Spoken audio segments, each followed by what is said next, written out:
కాలమానంతో కొలిసి చూసుకునే ఆ మనసు తనను తాను తుడిచిపెట్టేసుకోవాలి. కాలంతో కొలుసు ఏదైతే కొలతలు పెట్టుకుందో ఇప్పటిదాకా, ఆ కొలతలను పూర్తిగా తుడిచిపెట్టేసుకోవాలనమాట. అలా ఆ శూన్యతలోకి అది ప్రవేశించాలి. ఎందుకని? అదేమిటో మనం తెలుసుకోలేం. దానికొక రంగు, కొంత స్థలము, ఒక రూపం లేవు. అందుకనే దాని గురించి ఏ వ్యాఖ్యానం మనం చేయలేం.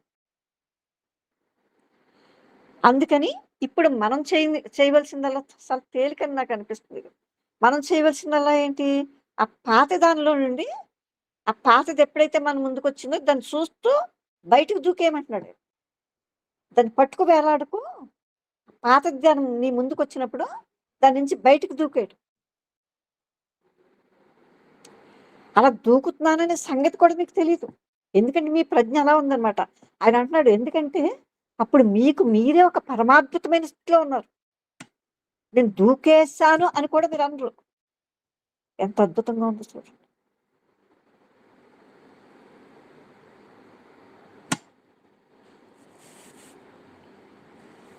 చాలా మంది మిస్ అయ్యారమ్మా ఇయాల ఈ బోధకి ఇక్కడ. సరే చూసుకోండి. చూసారా? ఇది ఎందుకంటే, ఇక్కడ మీరే ఆ పరమాద్భుతమైన స్థితిలో ఉన్నారు కాబట్టి.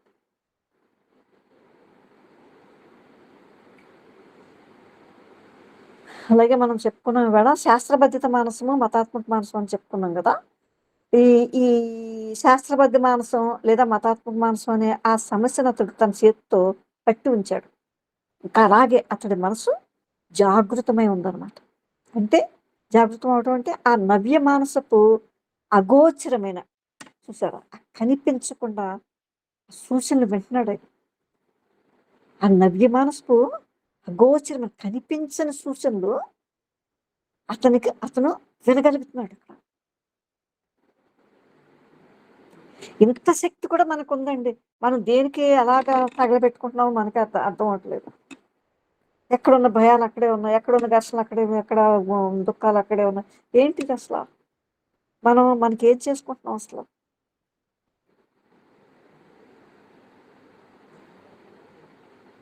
అందుకే ఈ సమస్య ఇప్పుడు మనకి తెలిసింది. అసలు సమస్య ఏంటో ఇప్పుడు మనకు తెలిసింది దీని ద్వారా. అందుకే ఈ సమస్యను అతడు ఎన్నో సార్లు మళ్ళీ చర్చలోకి తీసుకొచ్చేవాడనమాట. ఆ చర్చలు ఎక్కడైతే జరుగుతున్నాయో ఆ చర్చల్లోకి దీన్ని తీసుకొచ్చేవాడనమాట ఈ సమస్యను. ఎందుకని? మనకు అవసరమైంది ఏంటి ఇక్కడ? అఖండంగా సమస్తము ఒకటిగా పనిచేసి ఒక నవ్య మనసు కావాలి మనకి. ఒక కొత్త మనిషి కావాలి. పాతది చనిపోవాలి.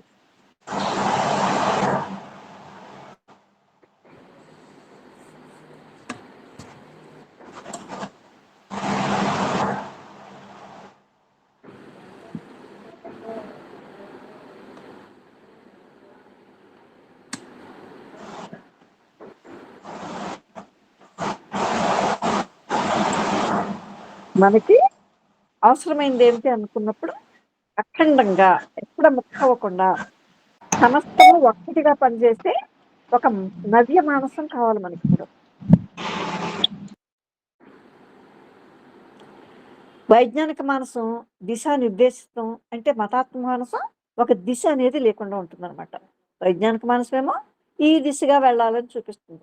ఏదో సిద్ధాంతం చూపిస్తుంది. ఏదో ఇంకోటేదో. అదంతా ఇప్పుడు మీకు తెలిసింది కాబట్టి నేననుకుంటున్నాను దాన్ని దాటి మీరు ఇవతలున్నారు కదా! అంటే ఒక మతాత్మక మానసం ఒక దిశ అంటూ లేదనేది మీరు ఇక్కడ కనిపెడతారనమాట. అంటే మతాత్మక మానసం ఒక దిశ అనేది లేకుండా ఎందుకని విస్ఫోటన చెందుతూ వెళ్ళిపోతుందనమాట. అలా విస్ఫోటన చెందుతూ తన స్వీయాన్ని తెలుసుకుంటూ చూసారా? అదే ఆవశ్యకత అనమాట దానికి. ఆ స్వీయాన్ని తెలుసుకోవడం ఆవశ్యకం. ఇది తెలియాలి. ఆ లోపల ఆ మూల పెట్టెలో త్రిపిటకం అంటాడు బుద్ధుడు. ఆ 3 పెట్టెలో స్థూల, సూక్ష్మ కారణాలుగా 3 రకాలుగా ఉంది మన లోపలికి. 3 పొరల్లో దాక్కుని ఉందనమాట. ఒక్కొక్క దాని లోతులకు వెళ్ళగలిగిన మనసు ఏమవుతుందంటే, అది దానంతటిని తెలుసుకోగలుగుతుందనమాట. తాను ఎలా ఉన్నాననేది. కప్పెట్టేసుకుంది కదా ఇప్పటిదాకా. ఆ స్వీయాన్నంతటిని తెలుసుకుంటుందనమాట. అది తెలుసుకోవాలి. అది అవశ్యకం అంటున్నారు. ఎందుకంటే స్వీయాన్ని తెలుసుకుంటున్న మనసు మాత్రమే తనను తాను అవగాహన చేసుకుంటూ ఉంటుంది కాబట్టి. అప్పుడింకా ఆ మనసు ఏం చేస్తుంది? ఆ మనసు వాడి వడిలిపోతుందనమాట. దానికదే రాలిపోతుంది. అప్పుడేం చేస్తుంది? దానికదే రాలిపోతుంది. ఏ హఠం మీరు చేయట్లేదు. దాన్ని తెలుసుకొని మనసుగా చనిపోతుందనమాట. నశించటానికి ఒప్పేసుకుంటుందన్నమాట. అప్పుడది కొత్త మానసం, నవ్య మానసం ఆ ఉనికిలోకొచ్చేస్తుందనమాట. ఇప్పుడు మనకు కావాల్సిందేంటి? ఈ చెప్పుకునేదాన్ని బట్టి చూస్తే ఒక సారవంతమైన మనసు కావాలి. చూసారా? కావాల్సిందేంటి? సారవంతమైన మనస్సు. సారవంతమైన మనసంటే ఒక బీజం ఎదగటానికి సుసంపన్నమైన మనసు కావాలి. బీజాన్ని పోషించి శ్రద్ధగా సంరక్షించే ఆ మనసు ప్రగాఢమైన విచారణ జరుపుతున్న, అన్వేషిస్తున్న, పరికిస్తున్న, గమనిస్తున్న ఆ మనసు అటువంటి మనసు మాత్రమే మహాసున్నితంగా, మృదుత్వం కలిగి దేనికి కట్టి పడేసుకోకుండా ఒక సున్నితశీలతతో ఉంటుందన్నమాట. ఇది మీకు అర్థమైంది కదా! మనం ఏదైనా ఒక విత్తనం పెట్టాలనుకున్నప్పుడు ఏం చేస్తామంటే, ఆ మట్టి సరిగ్గా ఉందో లేదో చూస్తాం ముందు. చూసారా? ఆ మట్టిలో బలం లేకపోతే మీరేం చేస్తారు దానికి? ఏం చేయాలో అది చేస్తారు కదా అక్కడ. పాదు పెట్టే ముందో, వరి నాటే ముందో ఏదైనా మనం చేసేటప్పుడు. ఆ మట్టిని చూస్తాం కదా ముందు. సరిగ్గా తయారు చేసుకుంటాం దాన్ని. అప్పుడు పెడతాం. అలాగే ఒక బీజం ఎదగటానికి ఇక్కడ ఈ బీజం ఎదగటానికి దాన్నది చూసారా? ఆ బీజాన్ని పోషించి శ్రద్ధగా సంరక్షించుకోవటానికి ఒక ప్రగాఢమైన విచారణ జరుపుతున్న, అన్వేషిస్తున్న, లోతులు పరిశీలిస్తాం, పరికిస్తుంది, గమనిస్తాం. చూసారా? ఇలాంటి మనసే సున్నితంగా ఉంది. మృదుత్వం కలిగి ఉంది. ఇలా మృదుత్వం కలిగినటువంటి మనసు ఏం చేస్తుంది? కట్టి పడేసుకోదు. దేనికి బంధింపబడదు. చూసారా? ఇది ఎలా ఉంటుందంటే సారవంతమైన మనసు గురించి చెప్తున్నాడు ఆయన. ఈ సారవంతమైన మనసు పిండోత్పత్తి జరగక మునుపు ఆ గర్భాశయం పూర్తి ఖాళీగా ఉంది కదా! పూర్తిగా ఖాళీగా ఉందనమాట. ఇంకా చెప్పాలంటే మనం ఏదో ఒక అంశాన్ని తీసుకుందాం ఇక్కడ. ఏదో ఒక అంశం తీసుకుంటారా పోనీ ఇక్కడ అని అంటున్నాడు. అంటే ఈర్ష్యనే తీసుకోండి. ఈర్ష్యను తీసుకుంటే దాన్ని అర్థం చేసుకొని ఏ మాత్రం కనికరం లేకుండా ఈ ఈర్ష్యను నిష్కర్షగా పరీక్షించండి. ఏ భద్రత, ఏ తీర్పు లేకుండా ఈర్ష్య మన్నించి లేసిందంటే దాన్ని చూసారా? ఏ తీర్మానం చేయకుండా నిష్కర్షగా దాన్ని పరీక్షించండి. ఆయన అంటున్నాడు పట్టు బిగించి ఆ మనసులో నుండి ఈ ఈర్ష్యను పూర్తిగా ఒలిసిపారేయండి. చూసారా? అలా అంత ఖాళీగా ఉండాలన్నమాట అది. అలాగే మనలో ఏమేమి ఉన్నాయో ఈర్ష, ద్వేష, రాగ, మోహ చూసారా? లోభ ఆ! ఏదైతే లభిస్తుందో ఆయన అంటున్నాడు మీలో ఏదైతే ఉందో, ఏవైతే ఉన్నాయో ప్రతిరోజు, ప్రతి నిమిషము, ప్రతి దాన్ని ఏదైతే ఉందో దాన్ని పూర్తిగా వలిసివేయండి. చూసారా?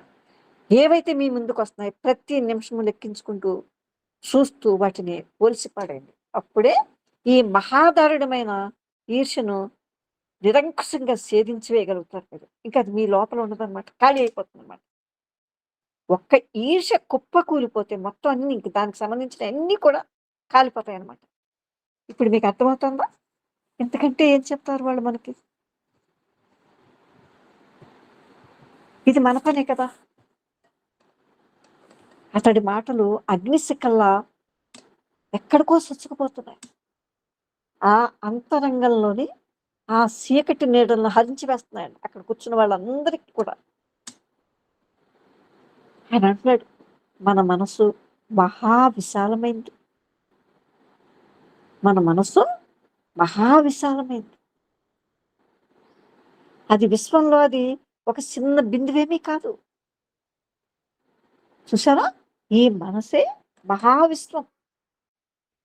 విశ్వడు. విశ్వం.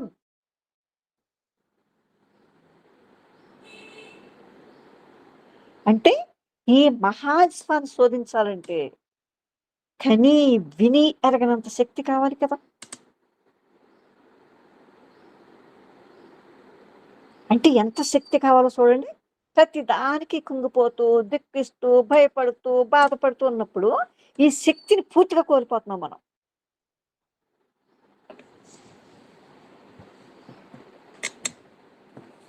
చూసారా? ఈ శక్తి కోల్పోతున్నాం. ఇది మహావిశ్వాన్ని ఈ మహావిశ్వాన్ని శోధించాలంటే కని, విని ఎరగనంత శక్తి కావాలి. అంటే రాకెట్ల వంటి లేదా అంతరిక్ష నౌకల కంటే కూడా ఎక్కువ శక్తి కావాలి.